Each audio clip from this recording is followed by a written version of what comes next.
política de São Paulo está de luto. Morreu o deputado Celso Giglio, do PSDB. Ele tinha 76 anos. O corpo está sendo velado neste momento na cidade de Osasco, na Grande São Paulo. O corpo do deputado vai ser enterrado às 4 da tarde, também em Osasco. O Jornal da Assembleia começa agora.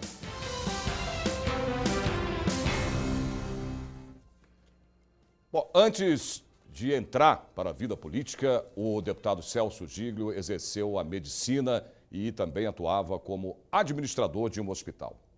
O deputado Celso Giglio, do PSDB, era presidente da Comissão de Finanças, Orçamento e Planejamento e estava licenciado por problemas de saúde. Nascido em Campinas em 19 de fevereiro de 1941, Celso Antônio Giglio era viúvo de Glória Giglio, com quem teve 5 filhos e 4 netos. Médico formado pela Faculdade de Medicina da Universidade Federal do Triângulo Mineiro, fez residência em cirurgia geral, ginecologia e obstetrícia na Santa Casa de Misericórdia de São Paulo. Foi também administrador hospitalar graduado pela Universidade de São Paulo. Eleito vereador em 1988 com votação recorde, foi presidente da Câmara Municipal de Osasco. Em 1990, foi eleito deputado estadual e 2 anos depois prefeito municipal de Osasco. Em 1988, foi eleito deputado federal e no ano 2000 venceu novamente as eleições para a prefeitura de Osasco e assumiu a presidência da Associação Paulista de Municípios, que ocupou por mais de 8 anos. Foi superintendente do IANSP.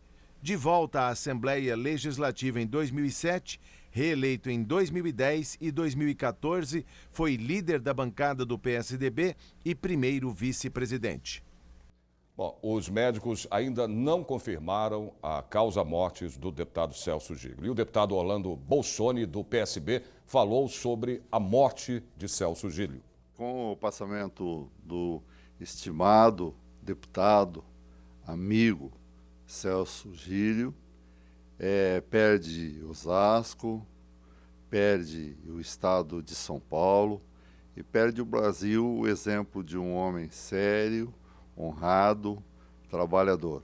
E a certeza de que nós aqui na Assembleia Legislativa vamos continuar seguindo o seu legado, o legado de amor às cidades, de amor a São Paulo, de amor ao Brasil e de que a certeza que mais que as palavras, o deputado Celso Giglio era um deputado de comissões, de trabalho, e não era o deputado, aquele deputado de plenário, que mais que as palavras, o que ensina mesmo são os exemplos. Portanto, vá com Deus, amigo Celso Giglio. São Paulo sente, mas guardará no coração o legado do seu exemplo. São Paulo perde um grande filho, nós perdemos um grande irmão, mas seu legado permanecerá conosco em nossos corações. Bom, daqui a pouco nós voltamos com mais informações sobre a morte do deputado Celso Giglio aqui no Jornal da Assembleia. E os deputados da CPI do Detran aprovaram várias medidas na última sessão antes do recesso parlamentar. Entre elas, a convocação do delegado Mário José Gonçalves da Polícia Civil de Bebedouro, interior do estado, que vai falar sobre a Operação Delta Fake, que investiga o envolvimento de funcionários do Detran e do Centro de Formação de Condutores na venda de carteiras de habilitação. O diretor-presidente do Detran de São Paulo, Maxwell Borges de Moura Vieira, também falou aos deputados. Desta vez, ele fez uma apresentação detalhada sobre o Departamento de Trânsito do Estado paulista. Também apresentou uma lista com as mais de 600 unidades do Detran pelo estado e as ações de educação no trânsito que o departamento realiza. O Detran São Paulo implantou um sistema de modernização para melhorar o atendimento ao cidadão, também para impedir que fraudes aconteçam, principalmente na emissão de carteiras de habilitação. Hoje todo o nosso processo ele é digitalizado, ele é eletrônico, então a gente está buscando cada vez mais trazer segurança para esse processo de habilitação e que o cidadão ele possa fazer aí um processo de qualidade. Então o que a gente busca lá no Detran é trazer segurança e que nenhum tipo de irregularidade aconteça em nenhum dos processos do Detran de São Paulo. A discussão que se tinha aqui na CPI era que nem todos os deputados conheciam a função do Detran e as suas diretorias. Eu acho que hoje essa questão fica claro. Agora nós queremos saber como é que fica cada diretoria dessa, porque tudo quanto é poste pode estar tirando pontuação de infratores de trânsito. Ainda continuam as reclamações sobre a questão para tirar a habilitação, tem denúncias de corrupção aí. Nesse meio todo nós queremos ver se chega até lá para que seja extinto do Detran de São Paulo e do Brasil inteiro. No período da tarde, os membros da CPI do Detran teriam um novo encontro para votar pauta com 11 itens, mas entraram em consenso e decidiram antecipar a reunião. Continuaram os trabalhos. Todos os itens foram aprovados.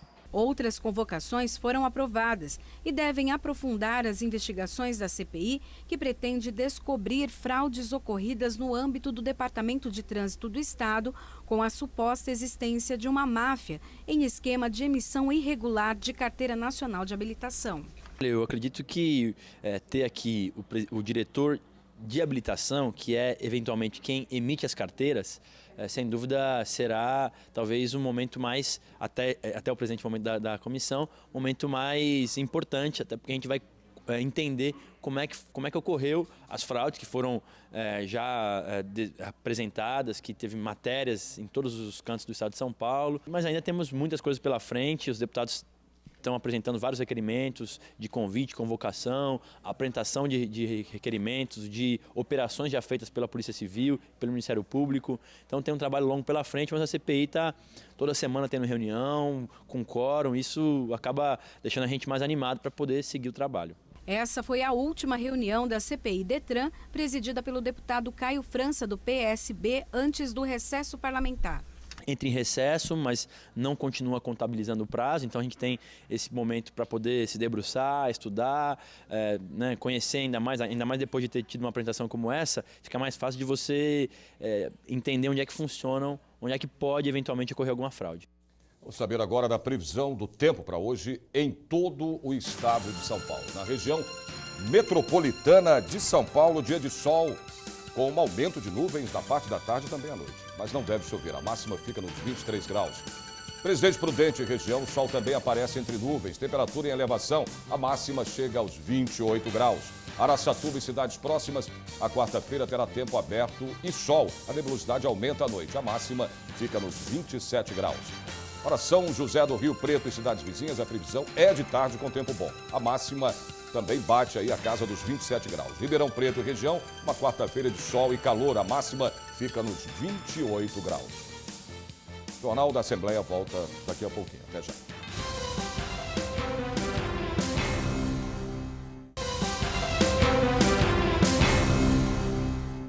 Uma audiência pública debateu a situação dos trabalhadores informais no estado de São Paulo.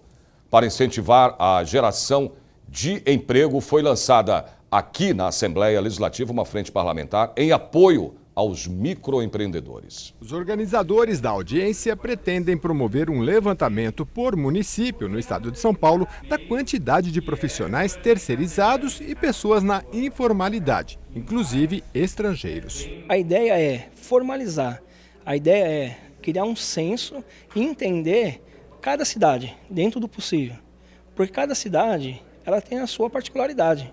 São Paulo tem a sua, Guarulhos tem a dela, Mogi tem a dela, São José do Rio Preto tem a dele. Com mais informações, seria possível atender de forma mais específica as demandas de geração de emprego de cada município. A audiência pública marcou também o pré-lançamento da Frente Parlamentar em apoio aos microempreendedores, trabalhadores informais, estrangeiros e terceirizados. A frente, coordenada pelo deputado Luiz Carlos Gondim, do Solidariedade, pretende buscar soluções para a geração de emprego diante de possíveis consequências da reforma trabalhista.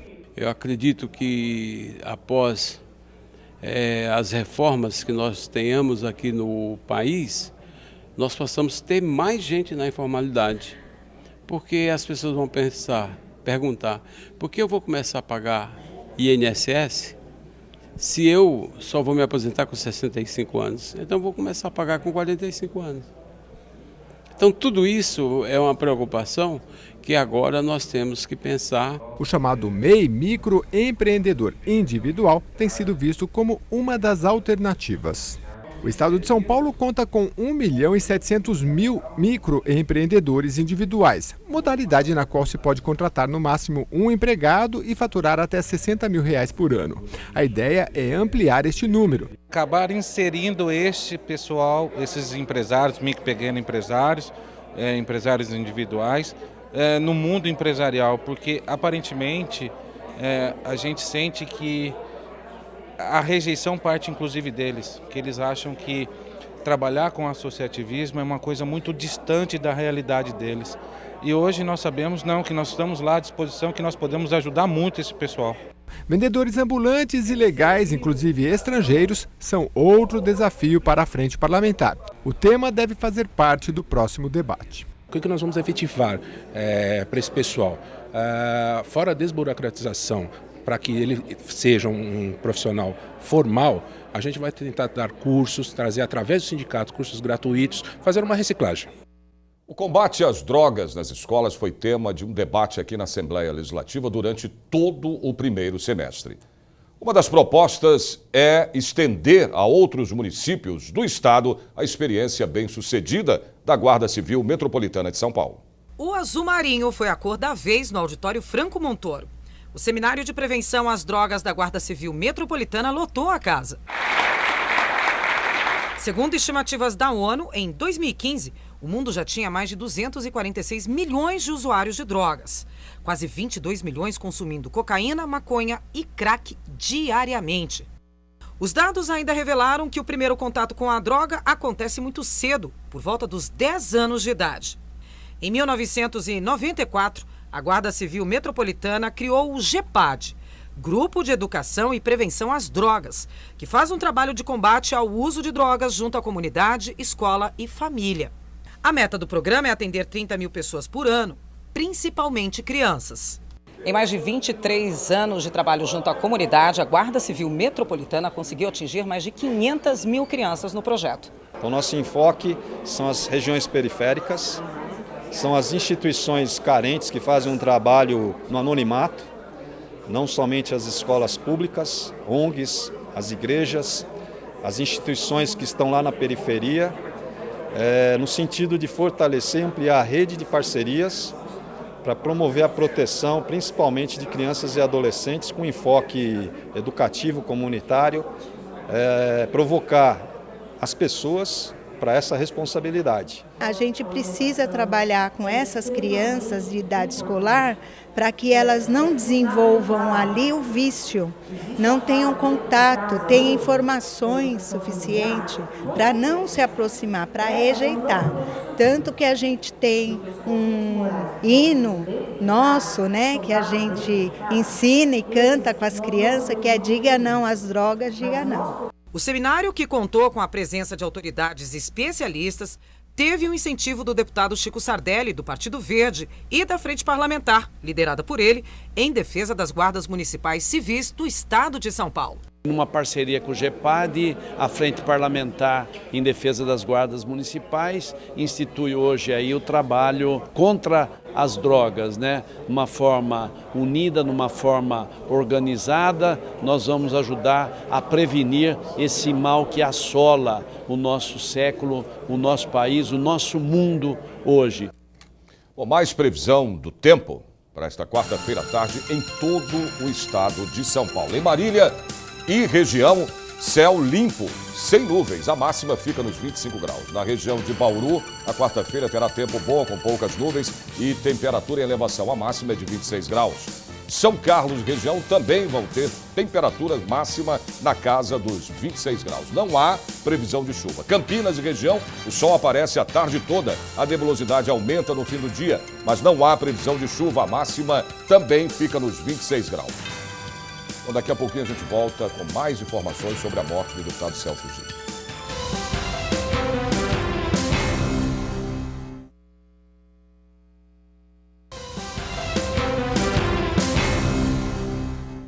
Quem tem problemas com a temida matemática sabe bem como é difícil enfrentar problemas com os números. Mas o método americano de ensino, criado na década de 60, ajuda a superar esses mistérios e também a desenvolver o raciocínio lógico. Hoje, na segunda reportagem da série Equidade, você vai saber como professores são treinados para ensinar este método de aprendizagem. Veja agora na reportagem da Priscila Silvério. Vamos conhecer como o ensino pela equidade está sendo inserido aqui em São Paulo. Estamos na Escola Estadual Henrique Dumont Vilares, na zona norte da capital. Hoje, na sala de aula, professores. Na hora que eu acredito que o menino é capaz de aprender, não é só em matemática. Ele pode se alfabetizar, como você deu exemplo, pode entender melhor os conceitos de história. São elas que ocupam as carteiras. É dia de aprender, não de ensinar. A nossa crença é que essa formação precisa acontecer mesmo em loco. Só o livro, sem haver uma intervenção, sem haver informação, nós acreditamos que não seja suficiente. E o trabalho não será só com os professores na formação. Nós iremos para a sala de aula, veremos o professor atuando, faremos relato de prática, planejaremos as aulas com os professores, a coordenação sempre presente. Então, um combinado de muitas ações, muitas frentes, para que a situação de fato funcione. Não é só dizer ao professor, faça isso ou aquilo, é estar na escola, estar na sala de aula e planejar com ele, acompanhar, porque não necessariamente tudo será sucesso. E é a Patrícia quem dá a aula de hoje. Eu vou ler o que cada papel significa e vocês terão já o seu crachá com esse papel. É dela a responsabilidade de ministrar o curso de formação continuada. Vão ser 10 encontros mensais com os professores. O ensino pela equidade pode ser aplicado em qualquer disciplina. A premissa desse projeto é acreditar que todo mundo é capaz de aprender. E por que matemática? Porque matemática dentro da instituição escola tem um status. Quem sabe matemática na escola é o quê? É visto como mais competente, é alguém admirado. Então a gente precisa fazer com que todos se sintam bem e se sintam admirados e potentes dentro da escola. Inicialmente, a equidade vai ajudar os professores a ensinar matemática. Isso porque as ciências exatas andam mal das pernas aqui no Brasil. Segundo o relatório da Organização para a Cooperação e o Desenvolvimento Econômico, com 64 países, o Brasil está entre os 10 que têm mais alunos com baixo rendimento escolar em matemática, leitura e ciências. Outra pesquisa, A Todos pela Educação, mostra que a cada 20 crianças que entram na escola, apenas uma termina os estudos com um nível de aprendizagem adequado na área de exatas. A Nádia é coordenadora e, apesar da função, sabe que ainda tem muito a aprender. O professor começa a pensar de forma diferente em se tratar a criança, né? Começa a ver a criança como um indivíduo pensante mesmo. O trabalho em sala de aula com os professores é ponto decisivo. Rachel Lotan ressalta ainda que a valorização dos educadores é a maior contribuição para o sucesso do programa da equidade. We're not asking to fix the children. The children are fine. The children are great. We just need to give them opportunity. So the same way we're not asking to fix the teachers. Teachers are fine. We just need to give them opportunities. Apenas 1 em cada 100 estudantes brasileiros atinge o número de maior desempenho em matemática. A diferença entre as notas apresentadas por meninos e meninas se mantém desde 2003. Resultado que pode ser comprovado em sala de aula, mesmo com os pequenos. O que acontece quando a professora chega e fala assim, hoje é aula de matemática? Eu até fico feliz, mas eu não gosto. Por quê? Você acha difícil? Uhum. Não gosta de matemática? Não. Por que não?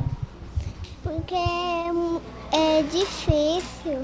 No universo feminino aqui, quem se destacou mesmo durante a nossa gravação foi a Ana Paula.